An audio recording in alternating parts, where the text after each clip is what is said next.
CM Pushkar Singh Dhami ने देहरादून में सैनिकों को सम्मानित किया। स्वतंत्रता दिवस की 75वीं वर्षगांठ के मौके पर यह कार्यक्रम रखा गया था, जिसमें मुख्यमंत्री शिरकत करने पहुंचे थे।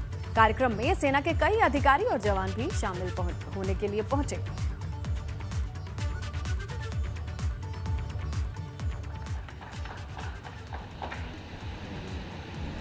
तो देहरादून से कार्यक्रम की तस्वीरें आप देख रहे हैं, जहां पर सीएम मौजूद रहे, कई सैनिकों को सम्मानित किया। आजादी की 75वीं वर्षगांठ के मौके पर यह आयोजन बेहद खास था और सम्मान का ये कार्यक्रम देखिए तमाम सैनिकों को सम्मानित करते नजर आए सीएम पुष्कर सिंह धामी।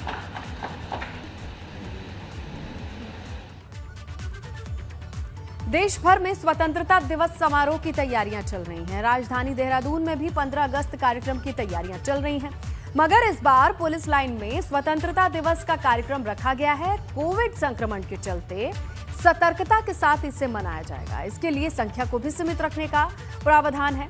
इस आयोजन में सिर्फ 300 वीआईपी ही शामिल होंगे। वहीं स्वतंत्रता संग्राम सेनानी, उनके आश्रितों को इस बार घर पर ही प्रशासन की टीम जाकर सम्मानित करेगी। इसके साथ ही वो लोग जो आयोजन में आएंगे और उन्हें भी सीएम सम्मानित करेंगे। देश स्वतंत्रता दिवस की 75वीं वर्षगांठ मनाने जा रहा है। ऐसे में पूरे देश में स्वतंत्रता दिवस को लेकर तैयारियां जोर शोर से चल रही हैं। अगर हम उत्तराखंड की बात करें तो राजधानी देहरादून में भी स्वतंत्रता दिवस मनाने की पूरी तैयारियां हैं। इस बार परेड ग्राउंड में स्वतंत्रता दिवस का आयोजन ना होने के चलते इसको पुलिस लाइन देहरादून में किया गया है। पुलिस लाइन देहरादून में इसको लेकर पुख्ता तैयारियां की जा रही हैं। अगर आप सामने देखेंगे तो जो पुलिस लाइन का जो फील्ड है उसमें तमाम जितने भी जो कार्यक्रम हैं वो कार्यक्रम यहाँ पर होंगे और उसके लिए पूरी तैयारियां यहाँ पर की गई हैं। और जो अभी से पूरी साफ़ सफाई और पूरी व्यवस्थाओं को बनाने की जो तैयारियां हैं वो लगातार यहाँ पर चल रही हैं। अगर हम बात करें, क्योंकि कोविड काल भी है और ऐसे में संक्रमण बरकरार है, इसको देखते हुए जो लोगों के जो सिटिंग अरेंजमेंट है वो भी यहाँ पर किया गया है। और सिटिंग अरेंजमेंट में जो सोशल डिस्टेंसिंग है उसका बेहद ख्याल रखने के निर्देश इस पर उच्च अधिकारियों ने दिए हैं। तो जो सिटिंग अरेंजमेंट है उसमें सोशल डिस्टेंसिंग रहेगी। इसके साथ ही अगर 15 अगस्त के इस कार्यक्रम की बात करें तो जो भी लोग इस कार्यक्रम में शामिल होना चाहते हैं उनको देहरादून nic.in पर आवेदन करना होगा। इसके साथ ही जानकारी ये है कि करीब 300 जो वीआईपी हैं वो इस कार्यक्रम में शामिल हो सकेंगे। और साथ ही साथ जो स्वतंत्रता संग्राम सेनानी हैं, उनके आश्रित हैं, उनको इस बार प्रशासन की टीम घर पर जाकर ही सम्मानित कर पुरस्कार देगी।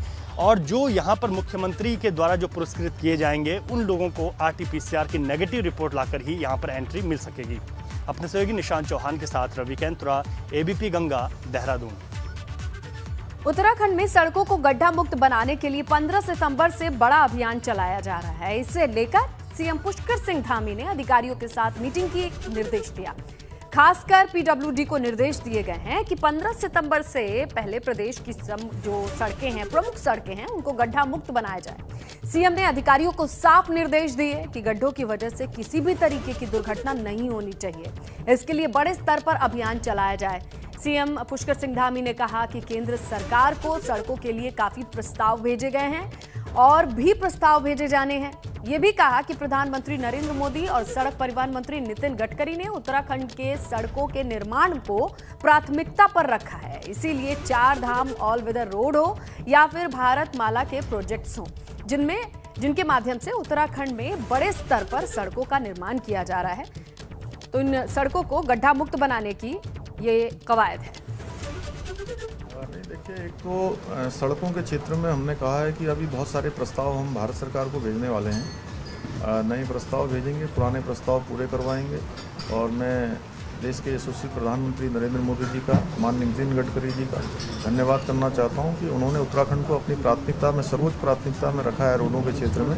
उसमें चाहे हमारे 4 धाम यात्रा के प्रोजेक्ट हों, चाहे भारत माला के प्रोजेक्ट हों, विशेष रूप से केंद्र सहायतित योजनाएँ हैं, उन सब पर काम हो रहा है। नेशनल हाईवे के हों, चाहे अन्य योजनाएं हों। और साथ ही साथ हमने उत्तराखंड में भी हम बरसात के बाद पूरी तरह से हमारा अभियान है कि 15 सितंबर से सभी जगह पर गड्ढा मुक्त का अभियान चलाएंगे। क्योंकि सड़कें गड्ढा मुक्त होना हमारी टॉप प्रायोरिटी रहती है, लेकिन वर्षा काल में सड़कों पर डैमेजेस ज़्यादा होती है, गड्ढे हो जाते हैं। लेकिन हमने इस मौसम में भी सभी को इंस्ट्रक्शन दिए हैं कि लगातार बिटुमिन इस समय नहीं, गर्म वाला नहीं कर सकते हैं, लेकिन कोल्ड इमल्शन से पैच रिपेयर होती रहे। और आप देख रहे होंगे देहरादून में हर सड़क पे लगभग काम ये चल रहा है आजकल। तो चलिए इसी खबर की डिटेल के लिए हमारे सहयोगी पंकज राणा का रुख करते हैं। देहरादून से वो जुड़े हैं और उनसे जानकारी लेंगे। पंकज, देखिए, पूरे देश में कहीं भी सड़क बनाना और पहाड़ों पे सड़क बनाना अपने आप में एक जटिल प्रक्रिया है, अलग भौगोलिक स्थिति होती है। इसे क्या देखते हुए प्रोजेक्ट्स को अलग तरीके से बनाने के कुछ निर्देश दे रहे हैं या अधिकारियों के पास कुछ बेहतर आइडिया है? क्योंकि हर बार हम देखते हैं मानसून के सीजन में उत्तराखंड के सड़कों का हाल ऐसा ही होता है। निश्चित तौर पर स्नेहलता, आपने सही बात कही कि उत्तराखंड में पहाड़ी क्षेत्रों में खासकर सड़कों के निर्माण में बहुत ज़्यादा दिक्कतों का सामना करना पड़ता है और खासकर जब बरसात होती है उस दौरान काफ़ी तरह की समस्याएं पैदा हो जाती हैं और कई सड़कें जो है बंद हो जाती हैं। अभी भी इस तरह की सूचनाएं हैं कि जो लिंक रोड है, ग्रामीण क्षेत्र की सड़कें हैं और राजमार्ग है, वो तकरीबन 219 सड़कें अभी भी उत्तराखंड में बंद हैं, जो बरसात की वजह से बंद हुई है। उन्हें खोलने का काम जारी है, लेकिन क्योंकि 15 सितंबर से एक बड़ा अभियान उत्तराखंड में चलने जा रहा है सड़कों को गड्ढा मुक्त करने का, क्योंकि अभी तक जो सूचनाएं मिली हैं कि अलग अलग शहरों में गड्ढे होने की वजह से कई जगह दुर्घटनाएं हुई हैं, कई लोग जान गंवा चुके हैं और कई तरह की दिक्कतें आई हैं। मैं देहरादून में मौजूद हूं, मैं यहाँ के हालात भी पहले दिखा देता हूं। कि ये देहरादून की मुख्य मार्ग भी है घंटाघर के पास का, और यहाँ पर इस तरह के हालात बने हुए हैं जहाँ गड्ढे बने हुए हैं, उन गड्ढों को पूरी तरह से यहाँ बैरिकेडिंग लगा के रोक दिया गया है। इसी तरह से पूरे देहरादून के अधिकतर मार्ग इसी तरह के बने हुए हैं। वहाँ पर लोगों को खासकर दिक्कत होती है और खासकर जब ट्रैफिक चलता है उस समय ज़्यादा समस्या का सामना करना पड़ता है, जाम की स्थिति बन जाती है। ये घंटाघर के पास की लिंक रोड है जो सीधे इंदिरा मार्केट और सीधे सचिवालय को जाती है, और यहाँ पर स्थिति आप देख रहे हैं सड़क पर किस तरह से हालात यहाँ बने हुए हैं, काफ़ी तरह की दिक्कतें हैं और खासकर क्योंकि यहाँ पर जब ट्रैफिक आता है उस दौरान काफ़ी तरह की समस्याओं का लोगों को सामना करना पड़ता है। तो कहा जा सकता है कि मुख्यमंत्री ने निर्देश दिए और हालांकि अभी भी डामरीकरण का काम कई जगह चल रहा है, और ये वजह एक ये भी इसमें लगता है क्योंकि उत्तराखंड में स्मार्ट सिटी का, देहरादून में स्मार्ट सिटी का काम चल रहा है, लेकिन इस सड़क पर स्मार्ट सिटी का काम नहीं हुआ है। उसके बावजूद भी सड़कों पर गड्ढे की हालात आप देख रहे हैं दर्शक, किस तरह से ये बने हुए हैं। तो ये कहा जा सकता है कि मुख्यमंत्री पुष्कर सिंह धामी ने एक अभियान चलाने की बात कही है जो 15 सितंबर से चलाया जिस दरमियान आप ये सारी जानकारी दे रहे हैं, इस अभियान की बात कर रहे हैं, इससे पहले ये जरा अपडेट दर्शकों को हम दे दें कि अभी जो ताजा हालात हैं उत्तराखंड में सड़कों की जो स्थिति है वो उसके आंकड़े कहते हैं कि 104 से अधिक सड़कें बंद हैं। इसके अलावा जगह जगह भूस्खलन और रोड की जो क्वालिटी है, कंस्ट्रक्शन क्वालिटी है, उस पर भी लोगों को शक है। ये बताइए 15 सितंबर तक कैसे ये जादू की छड़ी चलेगी कि सब कुछ दुरुस्त हो जाएगा? संभव लगता है प्रैक्टिकली ग्राउंड पे? बिल्कुल, इसी तौर पर देखिए ये काफ़ी बड़ा अभियान होगा और इस अभियान के दौरान गुणवत्ता को लेकर और तमाम चीज़ों को लेकर विशेष ध्यान रखने की बात है, क्योंकि उत्तराखंड में अगर पहाड़ों जिलों की बात करें तो वहाँ पर लोगों को अभी भी कई तरह की दुश्वारियों का सामना करना पड़ रहा है, और खासकर जहाँ पर ऐसी लिंक रोड है जो ग्रामीण क्षेत्र सीधे राज्य मार्ग से जुड़ते हैं, वो तकरीबन 190 ऐसे ग्रामीण क्षेत्र के मार्ग हैं जो अभी भी बंद है, उनको खोलने का काम चल रहा है। लेकिन वहाँ पर सबसे बड़ी जो दिक्कत हो रही है कनेक्टिविटी की, वो ये दिक्कत है क्योंकि वहाँ पर बड़ा वाहन नहीं जा सकता है या फिर जेसीबी नहीं जा सकती है, इसलिए उन मार्गों को खोलने में पीडब्ल्यूडी को ज्यादा दिक्कतों का सामना करना पड़ रहा है। मुख्यमंत्री ने कल कनेक्टिविटी को लेकर साफ निर्देश दिए हैं कि जितने भी लिंक रोड हैं या ग्रामीण क्षेत्र के मार्ग हैं जो प्रधानमंत्री योजना के तहत बने गए हैं उनको खोला जाए, लेकिन अभी भी इस तरह की सूचनाएं हैं कि 87 ऐसे मार्ग हैं जो अभी पूर्ण रूप से बंद है, उनको खोलने का काम चल रहा है। मुख्यमंत्री ने एक महीने बाद ये बहुत बड़ा प्रोजेक्ट होगा, मिशन भी बहुत बड़ा होगा और निगाहें इस पर टिकी होंगी कि सिर्फ ऊपरी तौर पे खाना पूर्ति होगी या वाकई समस्याओं का समाधान निकाला जाएगा। और इसके लिए तो लगता है वाकई साइंस और टेक्नोलॉजी इतना आगे बढ़ गया है, कुछ रिसर्च की ही जरूरत पड़ सकती है क्या यहाँ पर पहाड़ों पर स्टेबल सड़कें बनाने के लिए? शुक्रिया। आगे बढ़ेंगे, बात करेंगे विकास नगर की, जहां सेबों से भरा ट्रक टोंस नदी में जा गिरा है। हादसे के बाद से ट्रक चालक लापता बताया जा रहा है और इसकी तलाश के लिए पुलिस और एसडीआरएफ को बुलाया गया है। बताया जा रहा है कि ये ट्रक हिमाचल से सेब लेकर आ रहा था। कालसी इलाके में ये ट्रक नदी में जा गिरा, जिसके बाद से ट्रक चालक को लगातार खोजने की कोशिश जारी है। लापता बताया जा रहा है और जो स्थिति दिखाई दे रही है ट्रक की, जिस रफ्तार और वेग के साथ ये नदी बह रही है, इसमें ढूंढ पाना भी आसान नहीं है। विकास नगर की तस्वीरें हैं आपके सामने। हिमाचल से ये ट्रक चला था लेकिन हादसे का शिकार हो गया। अब चालक की तलाश में टीमें जुटी हुई हैं। देहरादून से बड़ी खबर मिल रही है। शेयर मार्केट में इन्वेस्टमेंट के नाम पर ठगी का मामला सामने आया है। इन्वेस्टमेंट के नाम पर 68 लाख की ठगी की गई है। मामले में साइबर पुलिस थाने में मुकदमा दर्ज हुआ है। आरोपी मास्टरमाइंड को दिल्ली से एसटीएफ ने गिरफ्तार भी किया है। तो यहां पर एक बड़े मास्टरमाइंड को धरपकड़ के साथ एसटीएफ ने यह कामयाबी हासिल की है, जहां 68 लाख का चूना लगा चुका है ये लोगों को, जहां इन्वेस्टमेंट के नाम पर लोगों के गाढ़ी कमाई पर इनकी नजर रहती थी। और अब देखिए, दिल्ली से एसटीएफ ने इसे गिरफ्तार किया है। और देहरादून में उद्योगपतियों को केंद्रीय पूंजी निवेश प्रोत्साहन उत्पादन राशि का वितरण किया गया। इस योजना के तहत राज्य के 23 उद्योगपतियों को 35 करोड़ की सब्सिडी दी गई। योजना का लाभ उन सभी उद्योगपतियों को दिया गया जिन्होंने पिछले साल के दौरान औद्योगिक क्षेत्र में काम अच्छा किया था, बेहतर किया था। इसके साथ ही जिन उद्योगपतियों ने राज्य में निवेश किए थे तो उन्हें प्रोत्साहित करने का ये कार्यक्रम था। देखिए, हम लोग क्योंकि माननीय देश के यशस्वी प्रधानमंत्री जी का जो आत्मनिर्भर भारत का जो एक नारा है, ये उनका ध्येय वाक्य है, उसको चरितार्थ करने के लिए इस प्रकार की इंडस्ट्रियां जो इस क्षेत्र में काम कर रही हैं, उन सबको जो है आगे बढ़ाने के लिए, उनको जो है प्रोत्साहन करने के लिए ये योजना हम लोगों ने यहाँ पर भी की है। और यहाँ पर 8,000 करोड़ रुपए के इन्वेस्टमेंट से 60,000 करोड़ रुपए का सीधे उनको जो है वो होने वाला है, बिजनेस होने वाला है। और इसमें 725 लोगों ने पंजीकरण किया है और आज जो है 23 इकाइयों को इसका लाभ मिला है और आगे निकट भविष्य में औरों को भी मिलने वाला है। इससे जो है सीधे सीधे लगभग 60,000 के लगभग लोगों को रोजगार भी मिलने वाला है। ये लगभग क्या है कि ऑलमोस्ट 1/3 राशि जो भी हम लोगों ने प्लांट एंड मशीनरी में पैसा लगाया है उसका 30% मिल गया है। उससे हमको बहुत ज़्यादा सहूलियत मिली है। एक तो हमारा ब्याज का काफ़ी कम हो जाएगा, जो ब्याज का बोझ रहता है, और इस बीच में जो ये मानव आपदा आई हुई थी उससे जो नुकसान हुआ था हम लोग इंडस्ट्रीज़ को, उसमें बहुत राहत मिली है।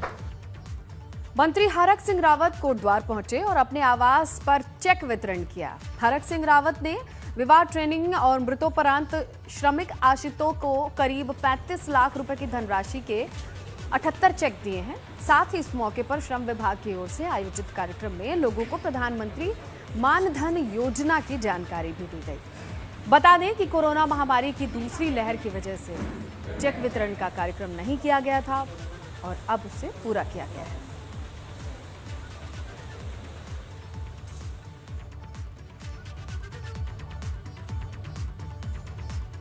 कांग्रेस प्रदेश अध्यक्ष गणेश गोदियाल का ट्विटर अकाउंट लॉक होने के मामले पर गोदियाल की प्रतिक्रिया सामने आई है। गोदियाल ने आरोप लगाया है कि केंद्र सरकार के दबाव में ट्विटर अपनी व्यावसायिक पॉलिसी का वायलेशन कर रहा है। केंद्र सरकार के दबाव में ट्विटर ऐसे काम कर रही है कि जो कि उनकी व्यावसायिक जो पॉलिसी है उसका वायलेशन है।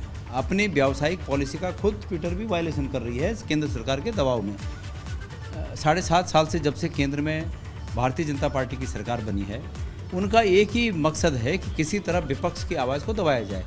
विपक्ष की आवाज़ को जन जन तक पहुंचाने के जितने जरिए हैं, उन तमाम जरियों को समाप्त करना उनकी पहली प्राथमिकता है।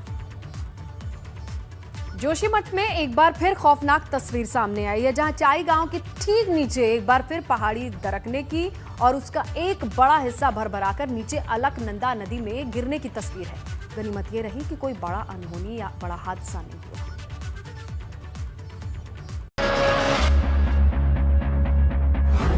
जोशीमठ में दरकती पहाड़ी की ये तस्वीरें रोंगटे खड़े करती हैं। ये मंजर इतना खौफनाक है कि उसकी आवाज दूर तक सुनी जा सकती है।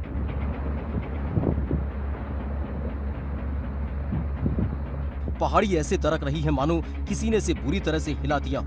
जिस जगह ये लैंडस्लाइड हुआ उसके ठीक ऊपर चाई गांव है। ऐसे में गांव को भी खतरा पैदा हो गया। तो वहीं लैंडस्लाइड वाली जगह से कुछ ऊपर सड़क गुजर रही है। ऐसे में सड़क के ढह जाने की भी आशंका बनी हुई है। जिस जगह पर पहाड़ी दरकी है उससे सड़क की दूरी कुछ ज्यादा नहीं है। तस्वीरों में देखकर भी आप इस जगह की भौगोलिक स्थिति को अच्छी तरह से समझ सकते हैं। अगर पहाड़ी फिर से दरकी और लैंडस्लाइड कुछ ऊपर तक गया तो सड़क को ढहने से शायद ही रोका जा सके। एबीपी गंगा के लिए जोशीमठ से रणजीत रावत की रिपोर्ट।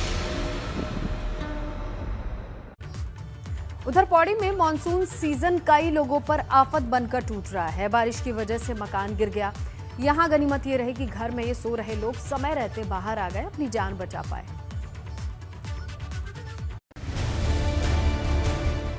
जरा सोचिए, अगर इस मकान के मलबे के अंदर कोई दब जाता तो क्या होता। रात के घुप अंधेरे में अचानक ये मकान ताश के पत्तों की तरह ढह जाता है। ये तस्वीरें पौड़ी की हैं, जहां एक मकान धराशायी हो गया। गनीमत रही कि मकान के अंदर सो रहे लोग समय रहते बाहर आ गए, वरना इनकी जान बच पानी मुश्किल थी। आपदा प्रभावित परिवार ने अपने पड़ोसी के यहाँ शरण ली। प्रशासन की तरफ से इस परिवार को आर्थिक मदद देने के लिए नुकसान की रिपोर्ट तैयार करवाई जा रही है। नगर पालिका पौड़ी के क्षेत्र के अंतर्गत एक मकान का वर्षा के कारण गिरने का सूचना प्राप्त हुआ है। संबंधित परिवार को इतरत्र शिफ्ट करने के लिए निर्देश दे दिया गया है और तहसील के माध्यम से जो भी उनका मुआवजा SDRF के मानकों के अनुरूप आता है उसके लिए उनको तत्काल राहत सहायता उपलब्ध कराई जाएगी। इस संदर्भ में जो है SDM के माध्यम से कार्रवाई को शीघ्रता से करने का निर्देश दिया। पीड़ित परिवार के सिर से छत छिन गई है। अब उसे प्रशासन से मदद की दरकार है, मगर प्रशासन की मदद मिलने तक इनके सामने सिर छिपाने तक का बड़ा संकट है। ABP गंगा के लिए पौड़ी से आलोक रावत की रिपोर्ट। श्रीनगर में जंगल में घास लेने गई महिला पर गुलदार ने हमला बोल दिया। गुलदार के हमले में महिला गंभीर रूप से घायल हो गई, मगर महिला ने यहां दिलेरी दिखाई और दरांती से गुलदार का सामना किया, जिस वजह से उसकी जान बच पाई। उधर ग्रामीण मांग कर रहे हैं कि इस गुलदार को आदमखोर घोषित किया जाए। तीसरी संभावित लहर से बचाव के लिए अल्मोड़ा में कार्यक्रम का आयोजन किया गया। इस अभियान के तहत कोरोना की तीसरी लहर को लेकर गांव-गांव में नुक्कड़ नाटक और सांस्कृतिक कार्यक्रम के जरिए लोगों को जागरूक किया जाएगा। कार्यक्रम में शिरकत करने पहुंचे विधानसभा उपाध्यक्ष रघुनाथ सिंह चौहान ने कहा कि कोरोना की थर्ड वेव को रोकने की जिम्मेदारी हम सबकी है। ऋषिकेश एम्स ने डेंगू के खिलाफ अभियान शुरू कर दिया है। 7+ अभियान की शुरुआत हुई है। इस अभियान के जरिए लोगों से अपील की गई है, हर दिन अपने घर के आसपास सफाई करें, कूड़ा पानी इकट्ठा ना होने दें। बद्रीनाथ धाम में भगवान नर नारायण जयंती समारोह कराया गया। इस मौके पर बद्रीनाथ मंदिर में मुख्य पुजारी ने भगवान नर नारायण उत्सव मूर्ति का अभिषेक और पूजन किया। कहा जाता है इस दिन ही भगवान नर नारायण का अवतरण हुआ था।